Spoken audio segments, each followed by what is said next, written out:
सभी साथियों को जय भीम, नमो बुद्धाय, जय भारत, जय संविधान। सम्मानित साथियों,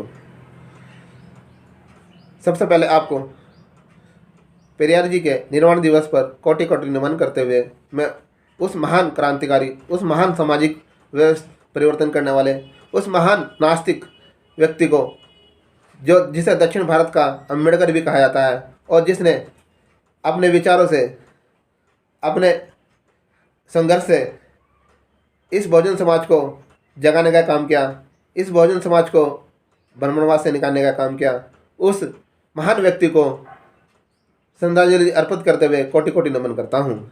सम्मानित साथियों, पेरियार जी ने जो बातें कही हैं अपनी किताब सच्ची रामायण के, उस किताब को हमें ज़रूर पढ़ना चाहिए। साथ ही मैं उनके जीवन का एक सत्य आपको बताने जा रहा हूँ जो हम सभी को मालूम होना चाहिए और हम सभी को समझना भी चाहिए, क्योंकि यह सत्य ऐसा सत्य है जिसके द्वारा जो है हमारी उस समय की जो ब्राह्मणवादी सरकार भी थी उसको भी झुकना पड़ा और मानना पड़ा कि पेरियार जी ने जो कहते थे वह उसे मानते भी थे और इम्प्लीमेंट भी करते थे। यह उनके विचार हैं और उन विचारों को कोई भी दबा नहीं सकता। तो साथियों, यह बात 1977 की है जब मद्रास हाई कोर्ट के एक याचिका आई जिसमें कहा गया था कि तमिलनाडु में पेरियार की मूर्तियों के नीचे जो बातें लिखी हुई है वह आपत्तिजनक है और लोगों की धार्मिक भावनाओं को ठेस पहुंचाने का काम करती है, इसलिए उन्हें हटाना जाना चाहिए। याचिका को खारिज करते हुए हाई कोर्ट ने कहा कि इरोड वेंकट ड्रामा समय भी पेरियार जी जो कहते थे उस पर विश्वास रखते थे, इसलिए उनके शब्दों को उनकी मूर्तियों के पेडेस्टल पर लिखवाना गलत नहीं है। पेरियार की मूर्तियों के नीचे लिखा था ईश्वर नहीं है, ईश्वर बिल्कुल नहीं है, जिसने ईश्वर को रचा वह बेवकूफ़ है, जो ईश्वर का प्रचार करता है वह दुष्ट है और जो ईश्वर की पूजा करता है वह बर्बर है। ग्रेट पेरियार नायकर के ईश्वर से सवाल जो 15 सवाल है वह बहुत ही महत्वपूर्ण सवाल है जिसको हमें समझना चाहिए। पेरियार जी ने यह सवाल अपने लिए नहीं सभी समाज के व्यक्तियों के लिए खड़े किए थे और जो व्यक्ति तार्किक व्यक्ति है, जो व्यक्ति जागरूक व्यक्ति है, जो व्यक्ति वास्तव में जागरूक होना चाहता है, जो व्यक्ति सत्य और प्रकृति विज्ञानवादी को समझना चाहता है, वही व्यक्ति इन सवालों को समझ सकता है और उन सवालों को अपने जीवन में धारण कर सकता है। पेरियार जी के सवाल इस प्रकार से थे। 1. क्या तुम कायर हो जो हमेशा छिपे रहते हो, कभी किसी के सामने नहीं आते? 2. क्या तुम खुशामंद परस्त हो जो लोगों से दिन रात पूजा अर्चना करवाते हो? 3. क्या तुमने हमेशा भूखे रहते हो जो लोगों से मिठाई, दूध, घी आदि लेते रहते हो? 4. क्या तुम मांसाहारी हो जो लोगों से निर्बल पशुओं की बलि मांगते हो? 5. क्या तुमने सोने के व्यापारी हो जो मंदिरों में लाखों टन सोना दबाए बैठे हो? 6. क्या तुम व्यभिचारी हो जो मंदिरों में देवदासी को रखते हो? 7. क्या तुम कमज़ोर हो जो हर रोज़ होने वाले बलात्कारों को नहीं रोक पाते? 8. क्या तुम मूर्ख हो जो विश्व के देशों में गरीबी, भुखमरी होते हुए भी अरबों रुपयों का अन्न, दूध, घी, तेल बिना खाए ही नदी नालों में बहा देते हो? 9. क्या तुम बहरे हो जो बेवजह मरते हुए आदमी बलात्कार होते हुए मासूमों की आवाज़ नहीं सुन सकते? 10. क्या तुम अंधे हो जो रोज़ अपराध होते हुए नहीं देख पाते? 11. क्या तुम आतंकवादियों से मिले हो जो रोज़ धर्म के नाम पर लाखों लोगों को मरवाते रहते हो? 12. क्या तुम आतंकवादी हो जो ये चाहते हो कि लोग तुमसे डरते रहे? 13. क्या तुम गूंगे हो जो एक शब्द नहीं बोल पाते लेकिन करोड़ों लोग तुमसे लाखों सवाल पूछते हैं? 14. क्या तुम भ्रष्टाचारी हो जो गरीबों की कभी कुछ नहीं देते जबकि गरीब पशुवत काम कर कमाए गए पैसे का कतरा कतरा तुम्हारे ऊपर न्यौछावर कर देते हैं? 15. क्या तुम मूर्ख हो कि हम जैसे नास्तिकों को पैदा किया जो तुम्हें खरी खोटी सुनाते रहते हैं और तुम्हारे अस्तित्व को नकारते हैं? तो साथियों, बाबा साहब डॉक्टर भीमराव अम्बेडकर जी और दक्षिण भारत के अम्बेडकर पेरियार जी ने हमेशा ही अपने तर्कों के माध्यम से इस बहुजन समाज को जगाने का काम किया। और आप देख सकते हैं कि पेरियार जी ने जो 15 सवाल खड़े किए हैं वह हमारे कुछ लोगों को गलत लग सकते हैं, मगर यदि हम उन पर चिंतन करें, विश्लेषण करें, तो हम इन तर्क, चिंतन और विश्लेषण के माध्यम से इनको कह सकते हैं कि ये सवाल कोई भी गलत नहीं है।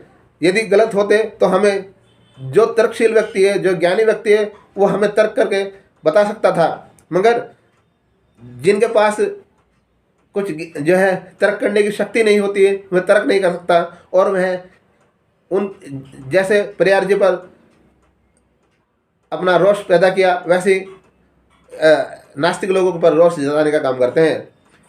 मगर हमें समझना होगा कि बाबा साहब डॉक्टर भीमराव अम्बेडकर जी ने 22 प्रतिज्ञाओं के माध्यम से और पेरियार जी ने अपनी इन 15 सवालों के माध्यम से हमें बताने का काम किया है कि आप सभी को भी तर्कशील बनकर जो है सत्य को उजागर करना है। आप सभी को तर्कशील बनकर जो आपको हिंदूवादी व्यवस्था में जकड़ने का काम करता है, जो आपको झूठे इतिहास में जकड़ने का काम करता है, उनको आपको उजागर करने का काम करना चाहिए। और आप तभी तर्कशील सच्चे साबित होते हैं जो आप सत्य को अपने विचारों से जानने की कोशिश करते हैं, क्योंकि सत्य कभी छिपता नहीं है और सत्य की कोई भी छिपाने की कोशिश नहीं कर सकता। सत्य हमेशा उजागर होता है। जैसे सूर्य रोशनी से हम सभी को उजागर करते हैं, क्योंकि सूर्य को आप कुछ समय के लिए छिपा तो सकते हो, मगर उसे हमेशा के लिए नहीं। तो साथियों, सत्य भी इसी तरह से है। कुछ ब्राह्मणवादी व्यक्तियों ने तथागत बुद्ध की विचारधारा को दबाने का काम तो किया, मगर वे दबा नहीं सके।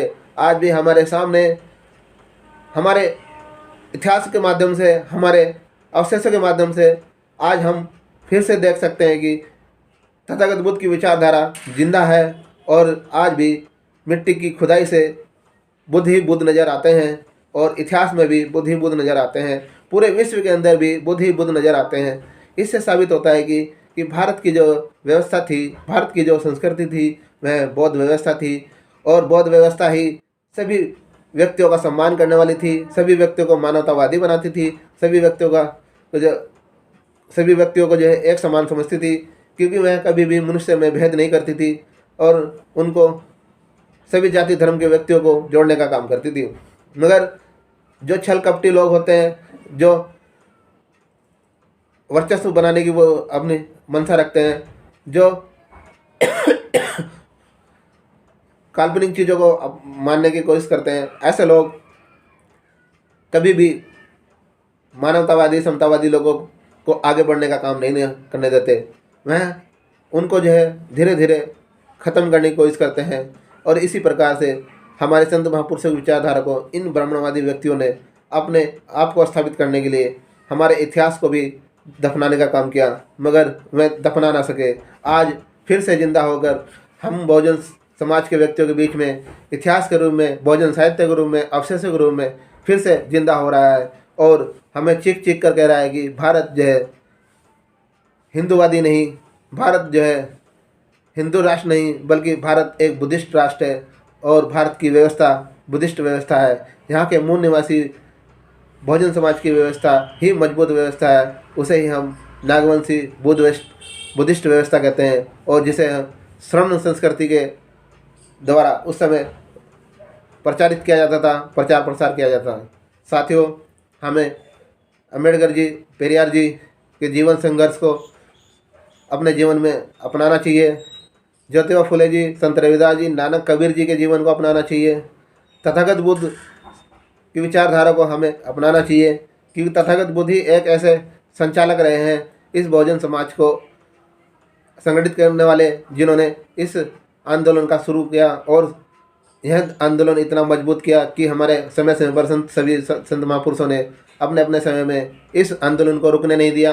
और हमारा भी कर्तव्य होना चाहिए कि हम इस आंदोलन का ना रुकने दें, और हमारे संत महापुरुषों की विचारधारा को मरने न दें। हम फिर से अपने संत महापुरुषों की विचारधारा को आगे बढ़ाकर और इस भारत को, इस मूल्यवादी सत्ता को, इस मूल्यवादी संस्कृति को फिर से स्थापित करने का काम करें, क्योंकि हम नागवंशी है, क्योंकि हम इस भारत के बुद्धिस्ट है, और ये मैंने ही बाबा साहब डॉक्टर भीमराव अम्बेडकर जी ने भी अपने साहित्यों में कहा है कि बहुजन समाज जो है बुद्धिस्ट है और बुद्धिस्ट संस्कृति ही इनकी व्यवस्था है और बुद्धिस्ट परंपरा ही इनकी संस्कृति है।